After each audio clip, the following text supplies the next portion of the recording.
इसी को इसलिए कहूँगा क्योंकि नमाज के टाइम जो है वो सबको इकट्ठा कर देता है। तो ये उसकी बहुत अच्छी आदत है कि किसी भी होटल में हम जाएं, जहाँ भी जाएं, सबसे पहले कमरा ढूंढना, उधर वाइट चादरें बिछाना और उधर किसी का आना सबका बैन कराना। जो वर्कर्स होते हैं वो नॉन मुस्लिम होते हैं तो वो उनका बंद कराना, फिर व्हाट्सएप का सबसे पहले ग्रुप बनाना, फिर उसमें टाइमिंग भेजना। अच्छा। तो ये सारा रिजवान करता है।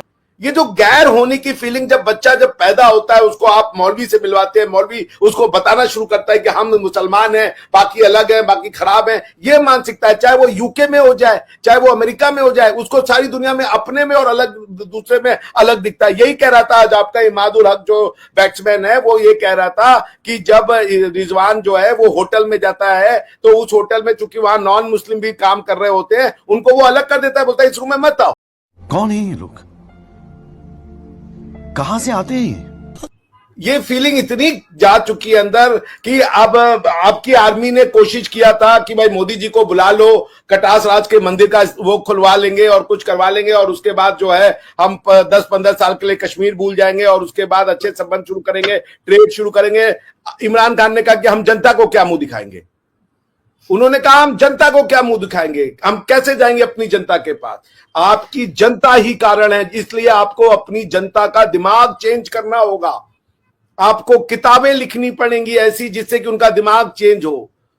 इसलिए ये मत कहिए कि जनता पिसती है, ये पॉलिटिक्स है। ये पॉलिटिक्स कतई नहीं है। ये बेसिकली आपने 70 साल में ऐसे दिमागों का जहन का निर्माण किया है जो हिंदू विरोध, भारत विरोध को अपनी आइडेंटिटी समझता है। आप पाकिस्तानियों को क्या समझ रही हैं? ये इंग्लैंड जाके भी नहीं बदलते। वहां की लड़कियों को भी ये कुफार और उसी के नजर से देखते हैं कि उनको जो है ग्रूम कर लो, उनके साथ फिजिकल कर दो, तो हम नॉन मुस्लिम के साथ हमने वो कर लिया, बड़ी हमारी अचीवमेंट हो गई। वो मनुष्य को मनुष्य की दृष्टि से देखने को तैयार नहीं है। उनको मेरे अंदर हिंदू मुस्लिम दिखेगा। सर, एजुकेशन सिस्टम की आपने बीच में बात की, तो मुझे ये बताइए ना कि हम पाकिस्तान में तो हम बहुत तारीफ करते हैं कि भारत का एजुकेशन सिस्टम बहुत अच्छा है। आपको क्या चेंजेस ऐसे लगते हैं जो पाकिस्तान के एजुकेशन सिस्टम में आने चाहिए, जो हम बहरहाल हम भी चिल्ला चिल्ला कर रह गए कि पाकिस्तान का एजुकेशन सिस्टम ठीक होना चाहिए? भारत का एजुकेशन सिस्टम बहुत अच्छा है, मैं नहीं मानता। ये भी एक जैसे हर दुनिया का एजुकेशन सिस्टम है वैसे भारत का। यहां भी बेईमानियां होती हैं, यहां पर भी कम बच्चे होते हैं, लेकिन एजुकेशन सिस्टम है। पॉइंट आपके एजुकेशन सिस्टम में नहीं है, प्रॉब्लम आपके कंटेंट में प्रॉब्लम है। दुनिया जर्मनी में भी एजुकेशन सिस्टम ऐसा ही है जैसा भारत में। हर जगह पे स्कूलों में कोई बहुत बड़ी ऐसी ज्ञान की बातें नहीं, लेकिन जो पढ़ा दी जाती हैं जो कि और कहीं नहीं बता रहे, ऐसा कुछ नहीं होता। हर जगह बेसिक ही बताया जाता है। आपकी किताबें गलत हैं। सिस्टम यही रखिए, आपको अल्लाह का वास्ता AKW और आपको खुदा का वास्ता KKW। आप जो है ये जो कंटेंट है एजुकेशन का वो चेंज कीजिए। जब तक कंटेंट नहीं चेंज कीजिएगा, सिस्टम में आप और क्या सिस्टम बना लीजिएगा। सिस्टम में यही होगा ना। सर, मेरा मतलब है हमारे यहाँ से इतने IT एक्सपर्ट्स क्यों नहीं निकल रहे, हमारे यहाँ से इतने स्कूलों में वो पढ़ रहे हैं नहीं कि निकल ये रहे, बेकार है। और वो भूल जाइए हमारा एजुकेशन सिस्टम तो उनका भी खराब है, उनकी बातचीत से, उनके बिहेवियर से, उनकी हर चीज से आपको अंदाजा हो जाएगा कि इन्होंने कुछ नहीं पढ़ा। आरजू जी, सिस्टम क्या होता है? एक स्कूल होगा, हेडमास्टर होगा, टीचर होगा, वो किताबें लेगा, किताबों से पढ़ाएगा। शाम को सुबह क्लास होगी, बच्चों को मिड डे स्कीम में भोजन मिलेगा, बच्चे 4-5 बजे घर आ जाएंगे। यही होता है। उसके बाद एग्जाम होगा, एग्जाम में कॉपियां जचेंगी, नंबर मिल जाएगा। सिस्टम तो यही रहेगा। क्वेश्चन है कि आपका बच्चा, हमारे यहां भी वही सिस्टम है, आपके यहां भी वही सिस्टम है। क्वेश्चन है कि उन किताबों में क्या पढ़ रहा है बच्चा आपका। सिस्टम कुछ भी लगा दीजिए, आप किताबें भारत की बदल, आप भारतीय किताबों को पढ़ा दीजिए। अच्छा, मुझे ये बताइए ना कि जो आप मुझे ये बताइए ना कि जो यूरोप में किसी जगह पैदा हुआ है वो भी एक तरह की अजीब सी माइंडसेट का शिकार क्यों रहता है? वो उन्हें भाई इंडिया के एजुकेशन सिस्टम से पढ़ के कह रहे 15 मिनट के लिए पुलिस हटा दो। इंडिया के एजुकेशन सिस्टम से निकल के कह रहे हैं क्या ये हमारा वो नहीं है, हम इनके वो नहीं है, हम इनसे अलग है, ये गैर मुस्लिम है, हमें हमारा लीडर चाहिए। कह रहे गंगा भी हमारी, जमुना भी हमारी, सरस्वती भी हमारी, गोदावरी भी हमारी। कह रहे गंगा जमुना दो अलग अलग तहजीबें, मानने को ही नहीं तैयार है। 2 नेशन थ्योरी को अब हिंदी में गंगा जमुना तहजीब कहना या उर्दू में गंगा जमुना तहजीब या गंगा जमुना सभ्यता कहना शुरू कर दिया। 2 नेशन थ्योरी से अलग ही नहीं हो रहे। आप उसको समझिए, आप मेरी बात समझिए। वो बेकार की बात नहीं कर रहा, उसको यही वो अच्छा बात कर रहा था बल्कि इमादुल हक। मगर वो उसके ना सब कॉन्शियस में मुस्लिम गैर मुस्लिम इतना घुस चुका है कि वो मनुष्यता या मानवता को वो अब अपना पैरामीटर नहीं बनाता है किसी बात को करने का। वो दुनिया को मुसलमान और गैर मुसलमान के रूप में, बिकॉज पाकिस्तान को अगर आप ये सिखा देंगे कि हम सब मनुष्य हैं तो पाकिस्तान का आइडिया ही फेल हो जाएगा। पाकिस्तान का आइडिया एग्जिस्ट ही करता है कि मुसलमान और गैर मुसलमान, जिसको आप टू नेशन थ्योरी कहती है, वो कहते हैं कि हम मुसलमान हैं तो हम एक हैं।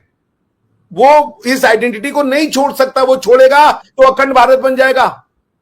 उसकी मजबूरी समझिए उस बेचारे की। वो एक ऐसे इंटेलेक्चुअल उसका शिकार हो चुका है सब कॉन्शियसनेस का कि उसको हटाने के लिए आपके पे इंटेलेक्चुअल्स भी तैयार नहीं है। वो भी यही बातें करते हैं, वो भी मुस्लिम गैर मुस्लिम से दुनिया के वो देखते हैं, वो भी भारत को हिंदू करके देखते हैं, वो भारत के एंशिएंट सिविलाइजेशन को मानने को तैयार नहीं है। वो अपने आप को ग्रीस मानते हैं, वो अरिस्टो सुकरात और पता नहीं किससे जोड़ दें अपने आप को।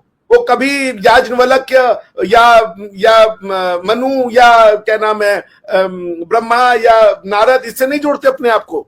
यहां की लिखी हुई किताबें वो नहीं पढ़ना चाहते। उन्होंने सोच लिया है कि हम मनु और या तो वो दो तरीके के, या तो वो सोचते हैं हम अरबी है और अगर जो थोड़ा सा पढ़ा लिखा है वो कहता है हम ग्रीस है। इसी दोनों में है। तो आप वो समझिए। तो सर ऐसा सब तो नहीं कहते ना, सर ऐसा सब तो नहीं कहते ना।